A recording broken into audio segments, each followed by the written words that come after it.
Hi, my name is Brendan Dornan, and I just want to begin by thanking Contextio and DevPost and everyone else who made this contest possible. I've had this idea for a very long time, and it's an awesome opportunity to get it done, or at least get it started, and maybe give you an idea of where it is and where we can go, and how can really help people become better people. We think it can help you learn about yourself, learn about others, and learn how to communicate better. Okay, so knowus, it helps you measure what's in your email box, because as Peter Drucker said, what gets measured gets improved. Okay, well, not really. It's a little bit more difficult than that, but it is a good first step to help you get started. It gives you a baseline from which to measure things by, and so the question is, what can we learn from our email data? What are some of the things we can measure from? There's some normal things: positive, negative sentiment, average response time.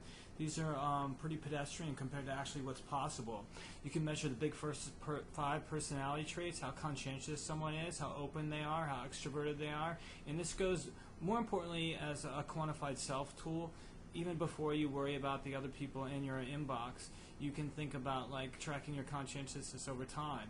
We can actually go well beyond that and to see how confident your emails are coming across, how cheerful they are, how angry, how sad they are. Imagine being able to see how sad you are over time and getting an early alert about when things are maybe you need to balance your life and make sure you look at the positive and take some gratitude and practice into account.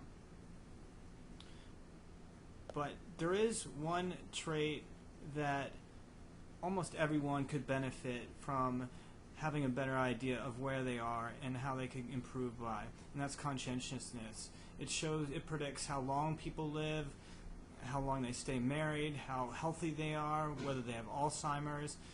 Even it showed a study where founders who were conscientious helped predict whether the company survived 8 years or longer. So that's one trait that we could all benefit from watching. So once you log into knowus with your email account, automatically you'll generate an automatic personality dashboard of yourself and everyone in your inbox. And so what we have right here is not just conscientiousness, but consciousness broken down into achievement striving, cautiousness, how self-discipline someone is representing themselves at. You can see Aaron's beating me at the conscientiousness. I will need to pick up some conscious words and make sure I'm paying attention to those traits. And so it is one way that you can immediately benefit from knowing. The second, there are also tonal measures we have. So you can measure how happy someone is, how sad they are, how confident the emails are coming across overall, and then once you begin to know these things, you can begin to adjust for them and improve them. And we uploaded the Enron email corpus, and the Enron was a financial fraud. It was led by Ken Lay, and Jeff Skilling organized that fraud, and as part of their settlement and the trials, the email corpus was released, and it's been a fascinating study database for a lot of people. And this one is Jeff Skilling's email right around the time he resigned, and you can see a spike in anger and negativity immediately before it. And so you can start to see, you can predict. Actually, one study showed you could predict whether two developers will stay on the same team based on how similar they are in speech. And so you can imagine timelines overlaid with people in the future. The existing market, personality tests are a $500 million market, growing 10 to 15% a year. But really, what we would like to eventually help with is in training and improving.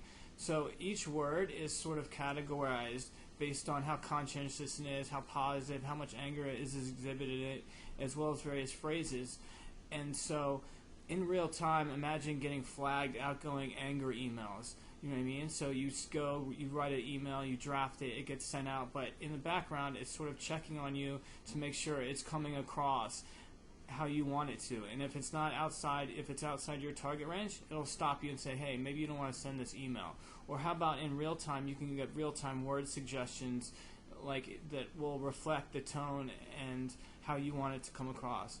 So those are the things that are capable with email. And again, thank you very much for having this. This is our awesome team. I can't speak enough about how hard they worked. Imagine like coming together in only a month, like putting together this product. Like, you know, some of us know each other from before. Most of us are just new and learning to work with each other for the very first time. And so it took a lot of people and a lot of and you know, we don't know our skills together, and I'm very proud of them.